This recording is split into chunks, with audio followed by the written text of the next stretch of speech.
We're called to order the special meeting of the Seven Hills Planning Commission, June 7th at 6, put my glasses on, 6:06 p.m. Can we have a roll call, please, Terry? Mr. Rufo?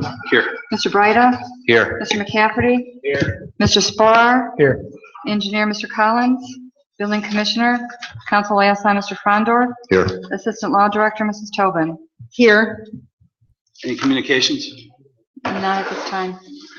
I think we've been asked to allow one of the speakers to go before we open the floor to audience comments regarding the pending business. Does any planning commission member have any objection to allowing that before the audience? It might make more sense too, so the audience can hear what's going on. All right, if nobody has any objection, who would that be, Mr. Mason? Unfortunately, he's not here. Okay, so we will go back to our original plan. The meeting is open to the audience for comments regarding the pending business. Whoever would like to speak, please come up forward to the microphone, one at a time. Vince, could I ask a question before you begin, Sure. please? Mm-hmm. Before we get this hearing started, I have a question for our legal counsel. And it's pretty simple. Is this potential usage permitted by our ordinances and in the PUD? We're talking about the preliminary development plan submission? Yes. Yes, it would be permitted use under our current ordinance. Great. Thank you. Thanks, Mr. Chairman. Thank you. Mr. Joe?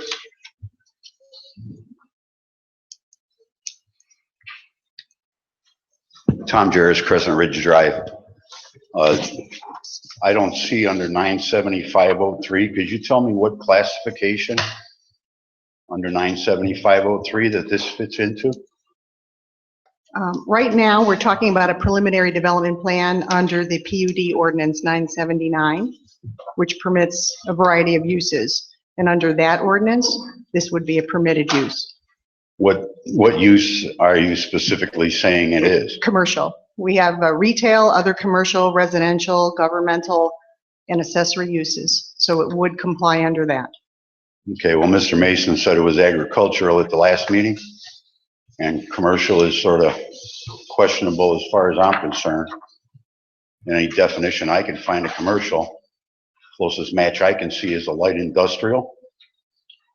I don't see any provision for processing, packaging, distributing under commercial classification that I can find anywhere. So actually I have a problem with your participation in this whole thing, Ms. Tobin, because Mr. Pignatello has recused himself because his brother is a partial owner in the property to be developed. But you serve at Mr. Pignatello's pleasure. He can fire you if he wants to. And I don't see where that's insulation for the city. Might as well be Mr. Pignatello sitting there. Anything else, Mr. Jones? My biggest problem with the whole deal is insufficient time to really explore all the questions that need to be explored. I don't know how much time council has had, how much effort council has put into polling. I know Ward 1 councilman has distributed some literature. I don't know that the people are being properly informed of what's going on. And the fact that 14-7 strips the right of referendum from Seven Hills voters. The very fact that it's there, I think you could very well see a challenge to that specification, because referendum is a right under the Ohio Constitution. And moving ahead without polling and being totally aware of the public opinion on this thing, I think could very well result in a challenge to that specification. So I hope you guys are going to be very, very careful with what you do. Word 1 again is being the sacrificial lamb here. Compatibility of this with the surrounding area, with the surrounding development, going to most adversely affect, if there is to be an adverse effect, but we're not sure what effect there's going to be because we haven't spent enough time studying it. But Ward 1's going to take the hit. The people on Muro, Graydon, Crossview. The last time we were going to sacrifice Ward 1 for the greater good was with the proposed senior campus area or whatever on John Glenn. And that met a lot of resistance from Ward 1 and went down at the polls 55 to 45. So the greater good, I want the money. Everybody wants the money. I have no problem with medical marijuana. None whatsoever. Give it to the people that need it. But to do this just for the sake of the money and disregarding the residents in Ward 1, the image of the city overall, the effects on the adjoining development, irresponsible. And you don't have enough time. You don't have enough time to conduct proper studies. You don't know. You can't just point to California and say, well, this is what happened in California because we're not in California. This is Seven Hills. Hope you guys do the right thing. Thank you very much. Thank you. Anyone else?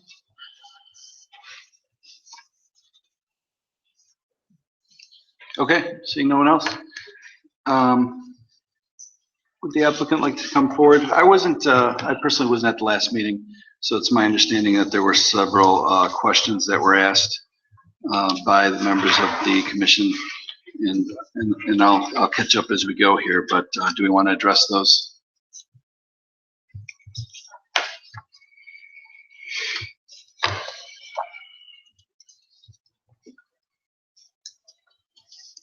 So we'd like to hear from Dr. Sylvain.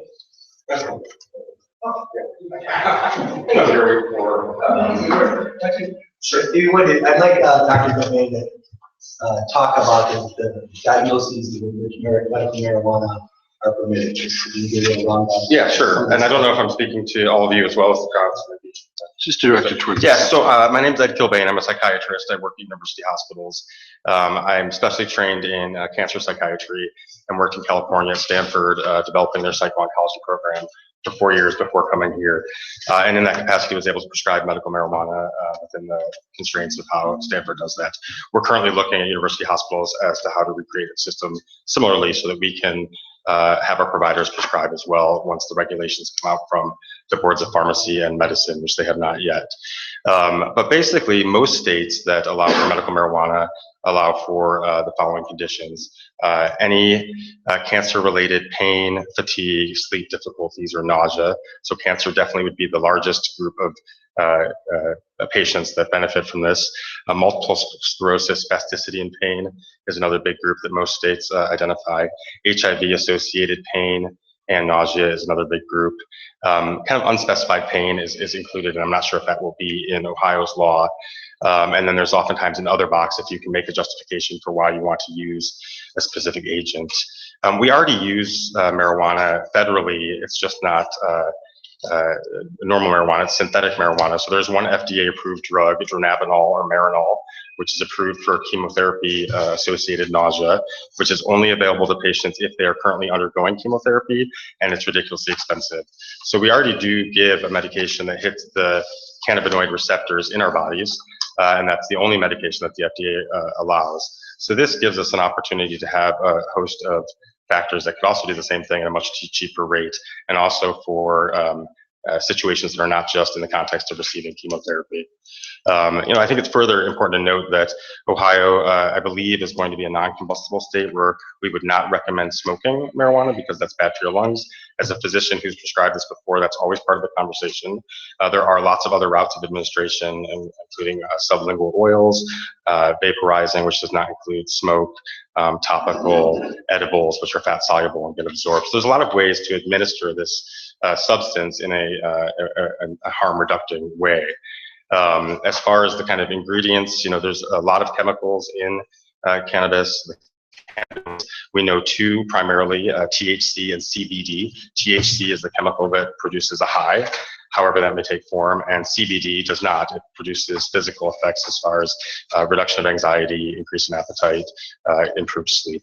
So, any good system that I've seen relies on kind of 4 components, and it starts with kind of growers, distributors, then to practitioners who can actually recommend a card, then to dispensaries where patients can access the medication, and then the patient themselves. I have no association or affiliation with this planning. I'm not invested or have no agreements with them. I'm just here to speak on behalf of the fact that I have prescribed this for 4 years in California, that we are working on it currently at university hospitals to try and have a way to get this to patients in a safe and effective manner. Anyone have any questions for the doctor? Thank you very much.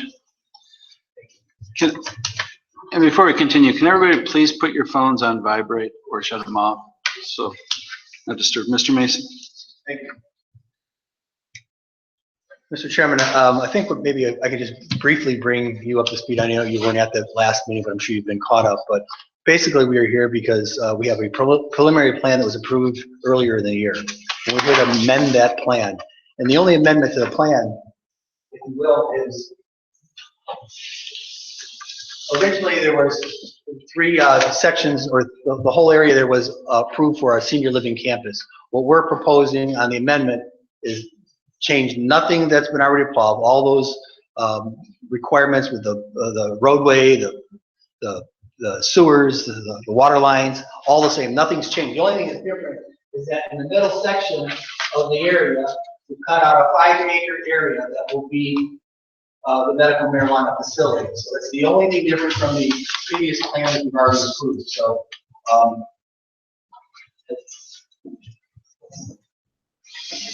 so if you look at the map that was approved back, I don't know what the date was, whatever the date was that we approved it, this campus looked like this. All we're doing is cutting out this area and putting in the medical marijuana, and that's all we're coming and asking you to do. No changes by way of wetland mitigation, no changes by the Army Corps of Engineers, no changes anywhere, just the structure that will sit on that parcel.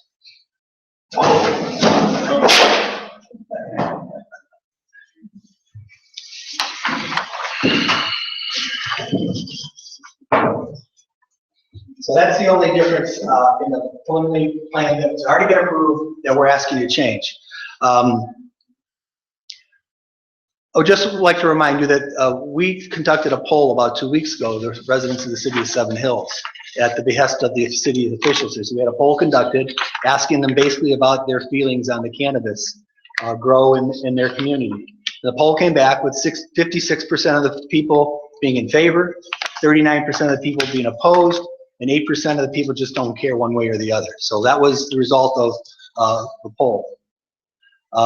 Again, I want to stress that we thought about where we would put this on that 16-acre parcel. We thought very diligently that if we put it in the middle, it's least away from the Rockside Road corridor, away from the residential area, which is about 500 or 600 feet behind it, going farther south. And so we thought about where this might work and where it might work best. In the photograph that you've seen previously of the structure, that it will look much like this. There will be heavy buffering. And I know that the PUD calls for heavy buffering around the sites. There will be that, and there will be a day, if this is approved by you, that will come back before you and ask you to approve exactly what's the building's gonna look like, what kind of buffering there will be, what kind of design there might be on the side of the building. All those types of things will be dealt with when we come back for preliminary approval or for a final approval. And I think that you've heard from Dr. Kilbane, and I know that there's a stigma with marijuana. I was a county prosecutor for 15 years. I understand what the drugs do and how harmful they can be, but this is not the same thing. This is medical marijuana. This is for people who are in pain they designate 22 different diseases in which they can be treated for this, and this is what they're creating from this medical marijuana, the extract, to help these people deal with their pain. So I know it's hard to jump away from that because we all grew up with that same stigma, but I asked you to try to do that today. And at the last meeting, we had a lot of questions come up, and we tried to capture what some of the individuals who came to the podium and questioned things, and I gave them the answers that I thought best applied, but today I brought somebody from Colorado here to talk about those issues that were raised, who does this out in Colorado and in other places around the country. Karen, you want to come on up? Karen works with a group that Ohio Green Systems has retained to help them with their application. And I gave her a list of those items that folks had questions about, and I'll let her give you those answers if you would. And maybe it might just be easier if I ask you the question, you can just tell it. Okay. But in your packet that's on the table for anybody who's here, and for all of you at the DS there, those questions are asked and answered by Karen. So Karen, there's concerns that because there's a glass roof on this building that it's going to illuminate into the night and disturb the resident neighbors. Well, because the plants have to be illuminated at night, technology and ingenuity has produced a curtain, this one called Obscura, and the commercial greenhouses, the commercial growers of medical marijuana have these automatically, they close at night, actually before the sun really goes down, and then they don't open again until about 8 a.m. the next day. It's reflective on the inside and Obscura, it's black on the outside. There's no light leakage. Okay. There's a big concern about odors in and around a facility like this. Can you speak? I'll speak to it historically first because that seems to be of grave concern. I talked with another member who was here and couldn't attend tonight while I was making these notebooks up. You have to understand the evolution of marijuana as a crop. And people kind of wrinkle their nose, or they point to Colorado, they point to California. But that is where the evolution began. And people have been growing weed in their, in their basements, etc., and that gets an association and a name. But all of a sudden it was found out that CBD happens to have particular curative properties that abrogates cancer cells. So there's been a rush from every part of the world to bring the technology up to speed to safely grow and extract what is necessary from this plant. Yes, odor can be a problem. Colorado had problems with odor, and they shut those places down and made them to come up to their standard. And I want to tell you, Colorado is not as highly regulated as Ohio is going to be. And I want to say I have looked at regulations from 8 states, and this is the finest set of regulations I've seen. And it's not because I'm from the East Coast. It's not because that I attend the OFA every year. It's because I know that the people who studied these regulations were thinking of the people who live in places like this, their hometowns, and they were very considerate. Because every question in here that's asked is covered to the nines in your regulations. And if anybody, wants to check the regulations, they're readily available for anybody online to see, because it is a masterful job. Did you want to speak to how the air is captured in the structure? Sure. This particular structure that's going to be built here, they call it sealed or semi-sealed. It's a research greenhouse. A lot of the universities have them. These are not vented on the cover. There's 2 types of greenhouses. The first one, the larger one, you will see it's not open. The one down below is a normal vegetable greenhouse or a regular greenhouse where they vent. They'll either vent from the sides or they'll lift the louvers. What they do in research greenhouses and FDA, FDA structures is they scrub the air. The air is brought in and it's run through a circulation tube, and these tubes are run below the benches, not above the benches. It's passed through a UV light and a scrubbing system, and there are about 4 of them on the internet that you can see at any time. You just Google commercial air scrubbing systems for greenhouses, and trust me, every 2 or 3 weeks there's a new one out there because that technology is getting better and better. That's what we do. Security, can you give a general description of what type of security inside and on the perimeter of the structure? Well, the security will be, everybody says it'll be just like Fort Knox, and it's very similar, because again, the regulations are very, very specific as to how they want this button down. So you're going to have a very, very tall fence. It will be gated, locked. The greenhouse itself will be a combination of metal and glass greenhouse. It's not like somebody can drive by and see what's there. They've got to come to the fence and try to cross the fence. There will be video surveillance on every possible corner and every possible angle. There will be full-time security, and there will probably be someone, well, there will be somebody on guard or in there, 24/7. Our particular security company is run by a Marine who, his security specifications are for cannabis nationwide. And it has passed muster in every state. Very secure. And has he been awarded any licenses in any of the states using that security plan? Oh, yes, yes. Yes, several. I mean, because he is a contractor, he may have up to 3 or 4 sometimes in one state. And he has a very excellent reputation. And his name is Ted Daniels. You can Google him too. Yes, you'll find him online. In fact, he's a pretty famous individual. While he was serving in Afghanistan, he had one of those body cameras on, and while he was in a gunfight, he was shot. It was all videoed and viral throughout the world. From the time he got released, this is when he started his business on this security for these perimeters. Okay, how about, there was a question raised about what do you do with the plant disposal, where's it going, what do they do? Well, the state of Ohio has given permission to what's called shredding or chopping up. It's a very, very small, they'll run it almost like through a microchipper type thing. They'll shred it up, they'll mix it with soil, and it will be put into dumpsters that will be locked, and they'll be dumped twice a week, I believe. And the state of Ohio will designate as to where Yes. those places are going to be taken to and dumped at, and they will manage that. Yes, and as soon as that's chopped up and it meets with the soil, it begins decomposition right away. I mean, nobody's going to try to steal that and try to roll it and smoke it. No, don't think so. There was a couple of questions from individuals that came up last week who were concerned about the cash industry. There's been a lot of cash, and the federal government has really allowed the banking system to wrap their arms around this. How are they dealing with it?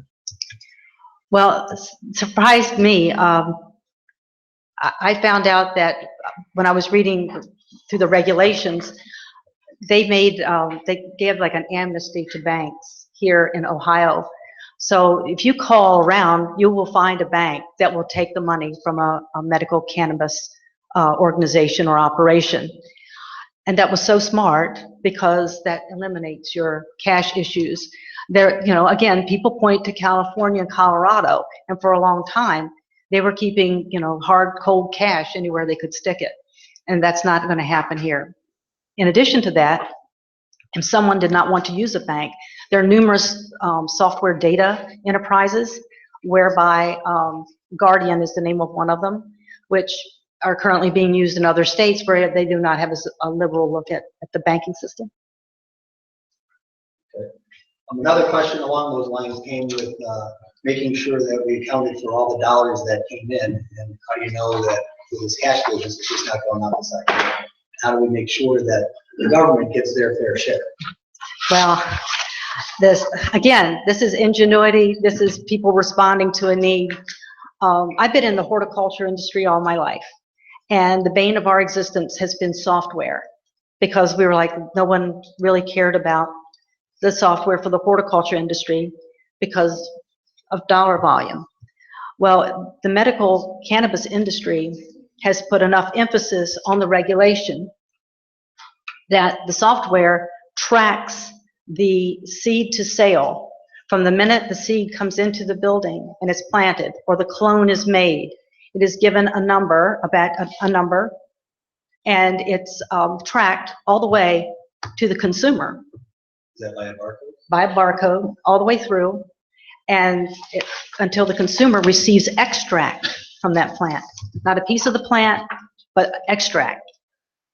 And that way, not only does it tell you your inventory and your reports that you have to do, but from a consumer side of things, if something happens and there is an adverse reaction from a patient or a person, you can go back, you can get that batch number, you can track it all the way back, not only to the plant that it came from, but the entire batch that it was extracted from.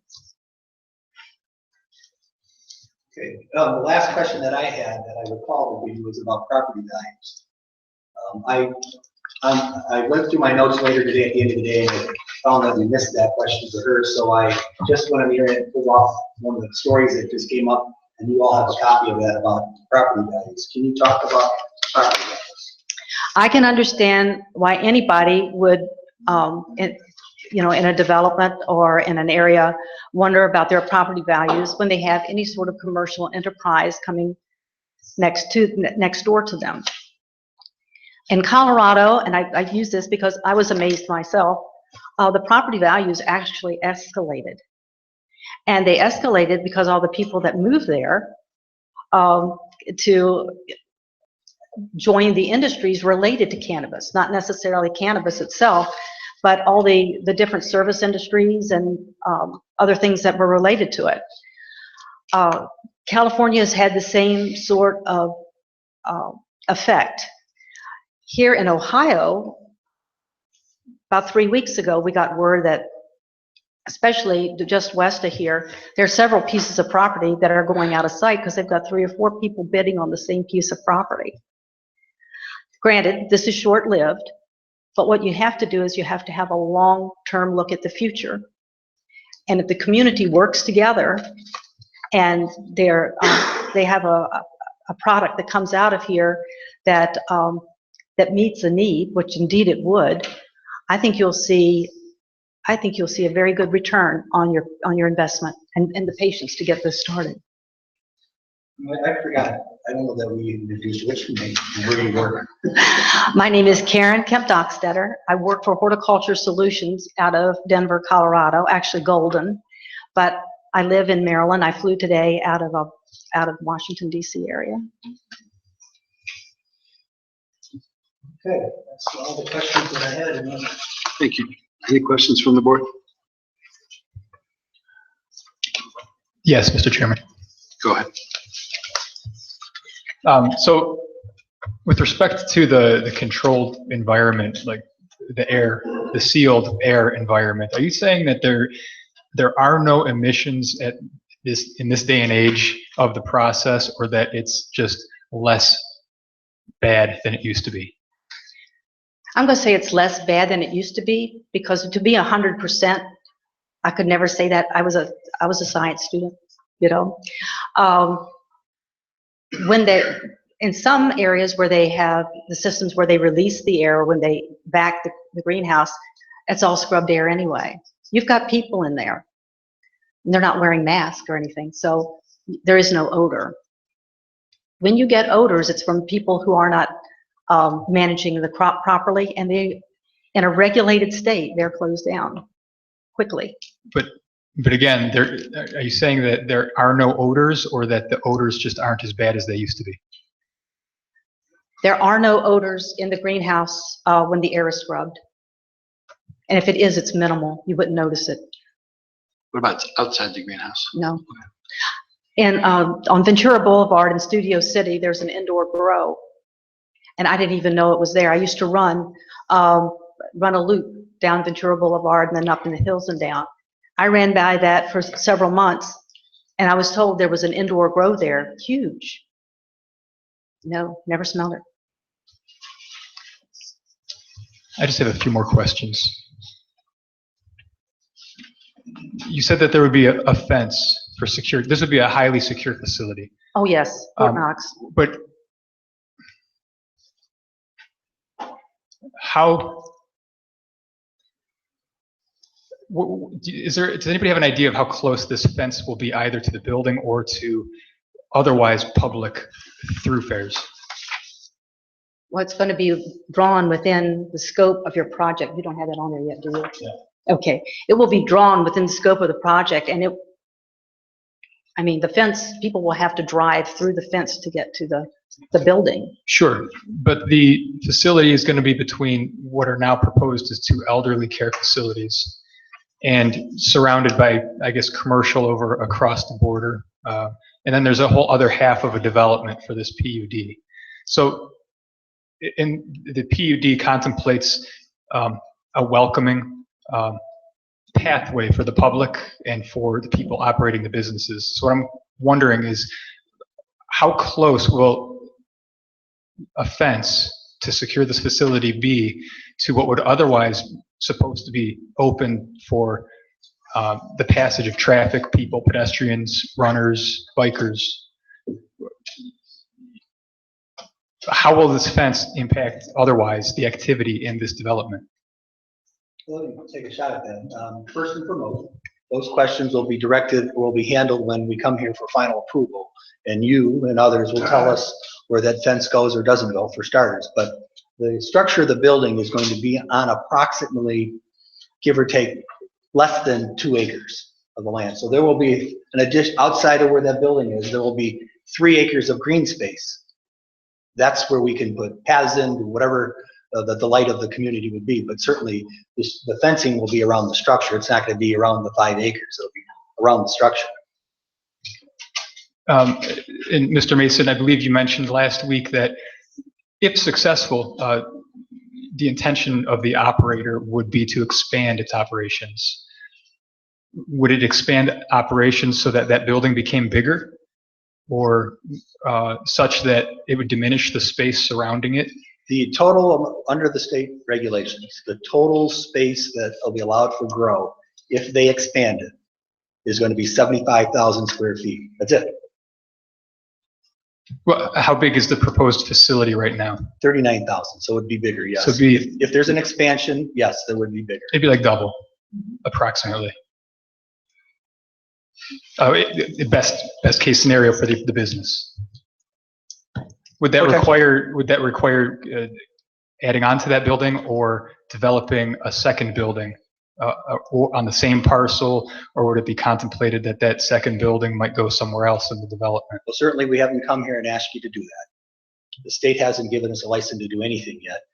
If in fact there were ever to be an extension to this, it would be adjacent to the building. Adjacent. The new structure will have a way where it can be, it can grow from. Like square footage. Like they're connected. Yeah, it'll be connected, Or something. absolutely. Yeah. They're all gutter connected greenhouses, and they're designed so you can march them, you know, as far or take them apart. It goes both ways. Sure. With the fence, generally in other facilities around the country, do the fences, are they required to have, or are they preferred to have some sort of obstacle like barbed or razor wire? Do you know? I can tell you, I've read the rules, and they require anything like that. I've not seen that. And you mentioned there'd be full-time security.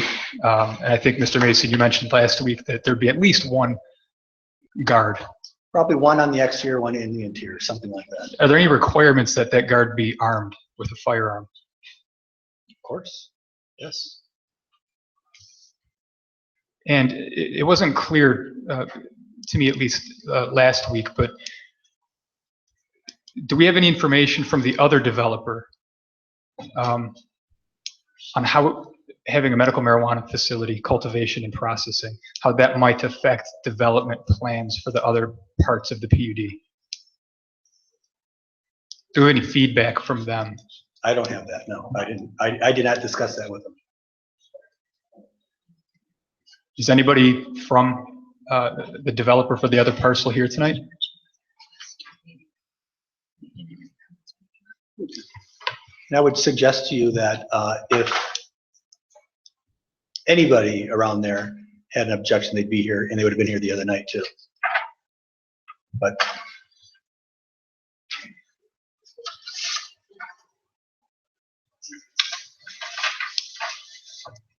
anything else, Dave? No, that's all. Thank you. Thank you. I have a couple questions, I'm actually. sorry. So, and this may have been discussed at the last meeting, and I'm not aware of it.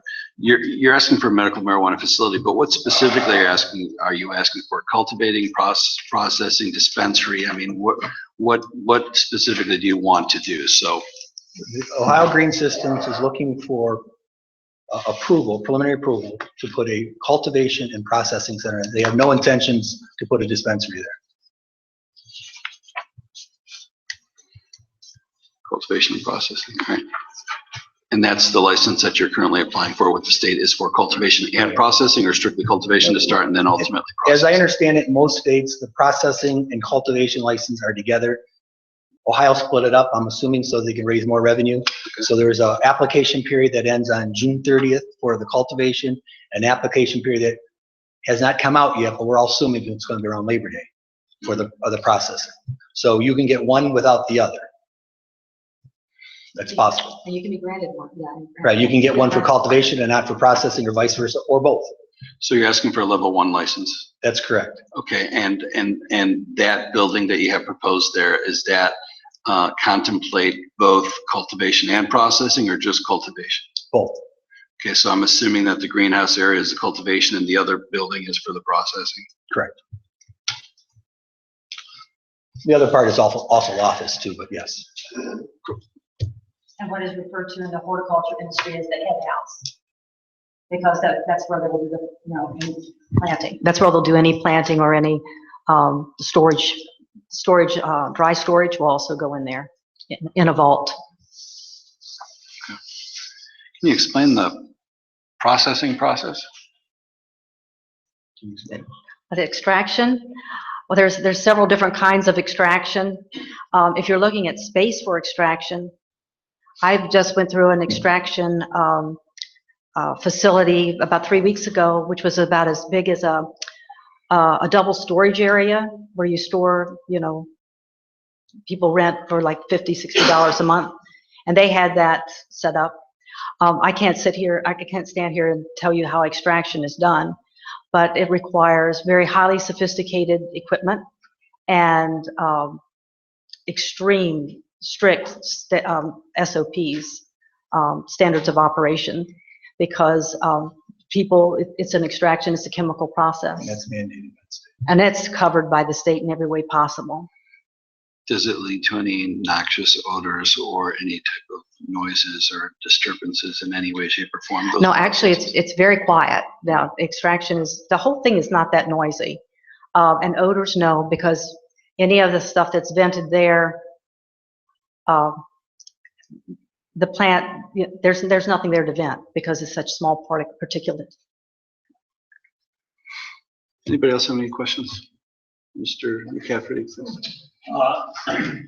While we're going down this path, there was some things circulated about, I'm not on, am I on now? About different chemicals and hazardous materials being utilized in any of the processes here, and how that would create maybe a concern for the fire department. Do you have any Nothing comments that you on would, that? Any exotic gases or any explosive type, anything that would cause a particular hazard for safety forces? well, in any time you're working with a process like extraction, you're working with chemicals, there's always going to be a safety hazard. And yeah, it's a potential, and you protect for that. And you run with very good equipment. That's the good thing about being regulated. You have to use the best equipment. You have to have the licensed people to run it. And, it's run like a lab, like any lab. Okay, so it's similar to a lab condition then, is what? Okay, yes, it's a lab. It's a lab condition. That's a very good way to describe it. And I would assume the regulations call for full fire suppression systems? Yes, sir. And they also, the air system in there, because you've got people working in the lab, you have a special air system in there that is scrubbed and piped at all times. Even though they don't really have to wear masks. I've noticed that some of them do will wear cotton masks and stuff just because of dust particulate. Okay, thank you. Anybody else? Mr. Chairman? Yes. One more question. Sure. I think the material that you provided indicates that the waste material would be ground up or chipped with soil, placed in a dumpster. And sealed, And yeah. sealed, and sealed. But when it's sealed, does that cause any odors? Does it emit any odors when it's sitting in a sealed No. dumpster? No. What, the leaves don't smell. It would be the flour. And there won't be that much flour in that because they'll be extracting every bit of that. Is still the intent to have surrounding the facility, the elderly care facilities on either end? No, not on both sides. The thought is to move the senior assisted living to the southernmost property. At the front end, we were contemplating co-op for senior, but that's gone by the wayside now, so that's not going to be an intended use very long. But there are going to be three, correct me if I'm wrong, but there were going to be three elderly care facilities, and now there's going to be only two, correct? There's going to be a elderly care on the back portion of nothing else, just right here. So also in that in the front then, you don't have any? Right, that was what we had contemplated with the co-op, but they've abandoned that idea. Do you have any other ideas? I'm sorry? Do you have any other plans? We are talking, quite frankly, we're talking to people every day. We're not at a position to discuss those today. Fair enough.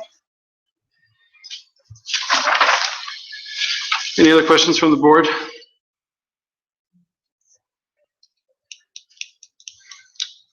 Our council representatives up here, any questions? No? Okay. Thank you very Chairman, much. if I could just make one last bit Sure, of absolutely. why, in addition to this being a medicine for people who are ill and to take care of the people of the state of Ohio, Ohio Green Systems has made a commitment that if you approve this use at that location in this city, that they will annually provide in a development agreement $100,000 a year to the city. They will also have a payroll tax initially that they think to be about $1.5 million that will grow if there's expansion, of course, but that will grow. That will generate approximately $30,000 a year for the city. There's what's called a net profit tax, if you're aware. It's a 2.5% tax made on all the corporate profits. They anticipate in the conservative numbers that they've run is that in the first year, which would be really the third year of operation, that the city could generate $150,000 in taxes that way. The second year, which would be the fourth year, they would generate approximately $200,000. And the third year, which would be the fifth year, they expect that there will be $325,000 in tax revenues to the city. In addition, the structure that will be put up will be approximately $7 million, so we're going to be paying real estate taxes on that anywhere in the area of $20,000 to $30,000 annually, in addition to what goes to the schools. So we expect that the revenues to this community will be between $300,000 and $475,000 annually when up and running.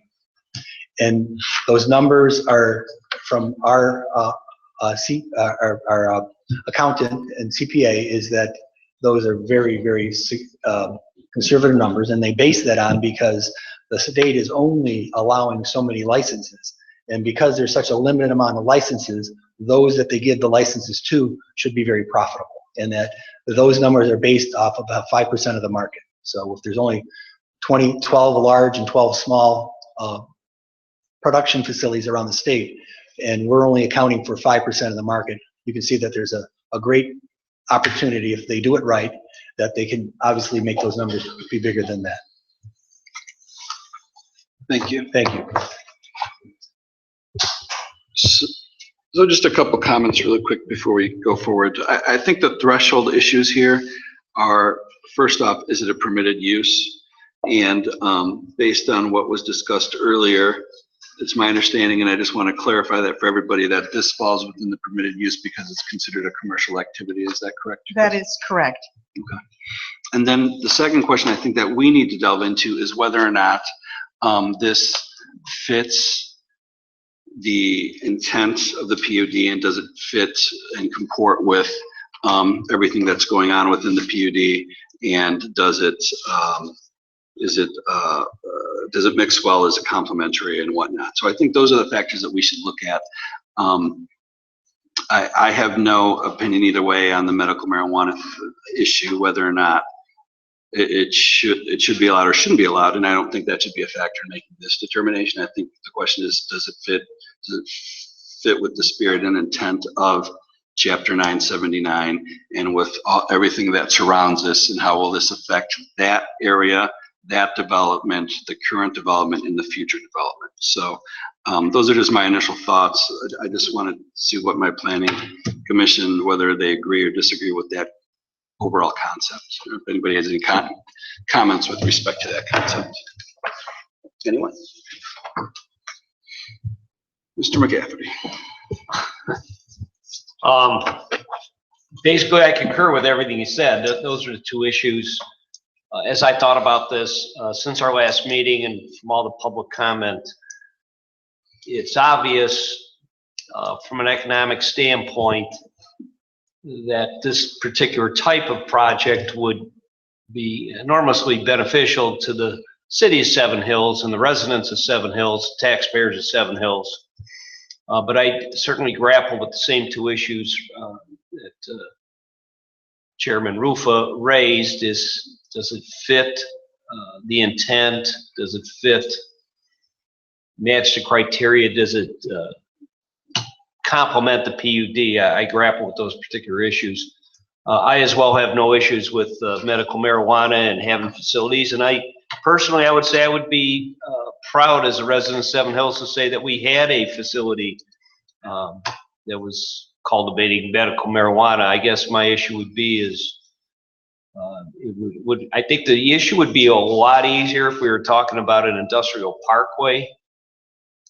I'm not certain, as I think about the city of Seven Hills, I'm not certain that there exists an industrial parkway in the city of Seven Hills, but I don't think we'd be grappling with the same issues and the same emotions if that's what we're looking at here this evening.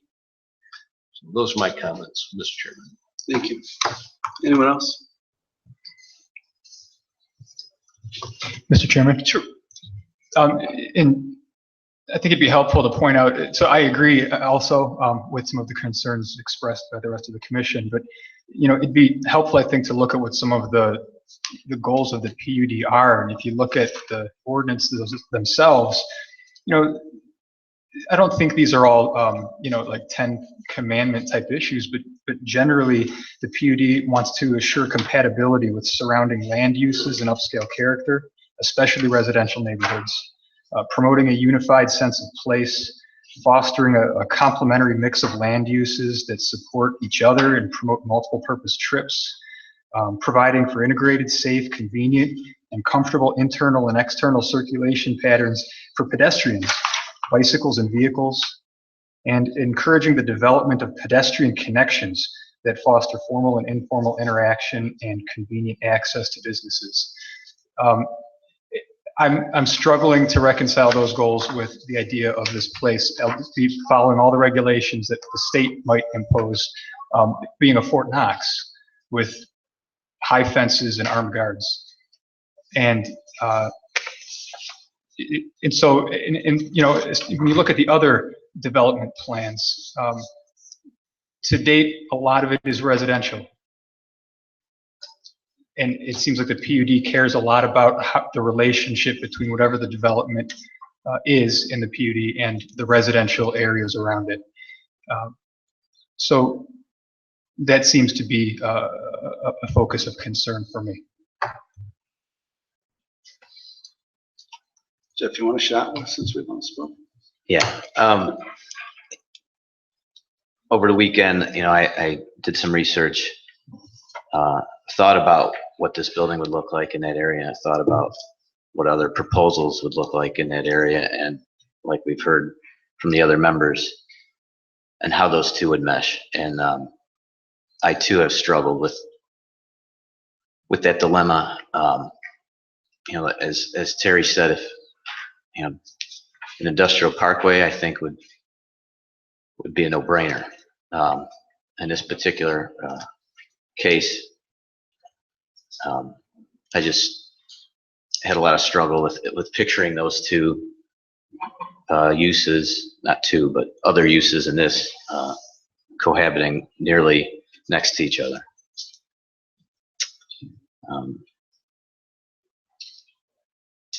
But on the other hand, you have the projected monetary benefits that are there in front of you to wrestle with as well. So this time, I think I'm good with my comments, and Okay. on to the next. I have to admittedly say that my opinions, based on what was presented here tonight, makes me a little bit less concerned about how this will mesh with everything else based on all the issues that were answered. So, I mean, I think that definitely helped. There's no doubt about it. And I think that ultimately, it's not what I originally expected, for what little that's worth. But ultimately, the only reason I bring up what we need to be focusing on is I want everyone to be aware of what we need to be concerned about when we ultimately vote and whatnot. So I came in here leaning one way, and a lot of those questions were answered just somewhat to my satisfaction. So for what that's worth, I think it was well worth having this additional meeting. And that was not the first one. I think it helped. Having said that, I think that if we're going to put a motion forward, I think that the motion should be strictly limited. Well, the motion should be strictly limited, and I want everybody's opinion on this, to cultivating and processing rather than dispensing. I really don't think that that's an appropriate area for a dispensary. So if we are going to make a motion, would everyone be comfortable in limiting to those two issues before we vote, or rather than opening it to all three options? That's a question I'd like everyone to weigh in on. Yeah, I'm comfortable with that. What do you think? That's fine, limiting the motion to cultivation and processing. And then my other concern, and I think this is very important from a council perspective, I know that council has removed the moratorium with respect to the medical marijuana, and I know that the state is going to have a significant amount of regulations with respect to this issue, but I still think that it's incumbent upon council to create some rules and regulations or via ordinance format with respect to the medical, the zoning and medical marijuana issues. Mr. Chairman, Yes. I spoke with Christine Tobin today about precisely that, and depending on what happens here tonight, that will certainly be happening. I can't stress the importance of that, in my opinion. It just seems you need to have that in place, because you've effectively now removed the moratorium, and it just kind of opens those potential. The floodgates isn't the right word, because there are limitations set by the state and whatnot, but you know what I mean. We're on the same page. Does anybody have any comments based on what was just said? All right, so are we prepared to move forward with the vote? I will make a motion. Bear with me here. I'll make the motion to approve the preliminary development plan submission dated 12/8. Let me rephrase. Let me start over. Sorry about that. Strike what I just said. I make a motion to approve the proposed amendment to the previously approved preliminary development plan submission dated 12/8/16 from developer Glenn's Landing LLC, to the extent that it will provide for medical marijuana facilities with respect to cultivation and processing only. I'll second the motion. Can we have a roll call, please? Mr. Breida? No. Mr. McCafferty? No. Mrs. Sprar? No. Mr. Ruffo? Okay, so my vote, I was going to, with this one, but it's made it easy. I'll stick with the no, yeah.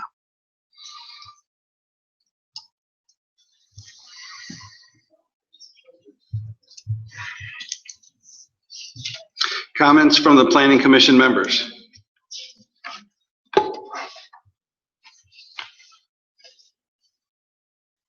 No comments?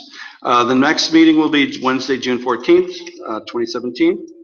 There are no submissions as of this point, so that meeting may not happen, but if there are any submissions, they will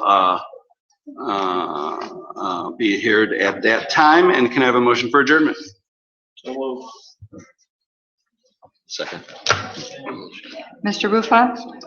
Yes. Mr. McCafferty? Yes. Mr. Brighto? Yes. Mrs. Sprar? Yes. So, Drew?